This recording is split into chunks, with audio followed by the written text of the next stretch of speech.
अक्कलकोट निवासी माझे स्वामी भगवंत, ब्रह्मांडाचे नायक माझे स्वामी भगवंत, सूत्रधार विश्वाचे माझे स्वामी भगवंत, राजाधिराज योगीराज माझे स्वामी भगवंत.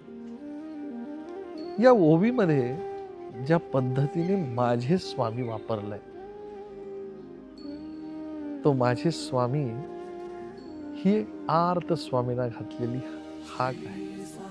जसं आपण म्हणतो माझी आई, माझी मातृभूमी, माझं गाव, त्याच पद्धतीनं प्रत्येक भक्त हे स्वामी माझे आहेत म्हणतात. आणि जे जे भक्त हे स्वामी माझे आहेत म्हणतात, तुम्हाला विश्वासाने सांगतो, ते स्वामी त्या भक्तांनाही हे भक्त माझे आहे असं संबोधतात. आणि जो भक्त एकदा स्वामींचा झाला, एकदा स्वामींच्या कृपा आशीर्वादात गेला, त्या भक्ताच्या जीवनाचा उद्धार झाला. श्री स्वामी समर्थ.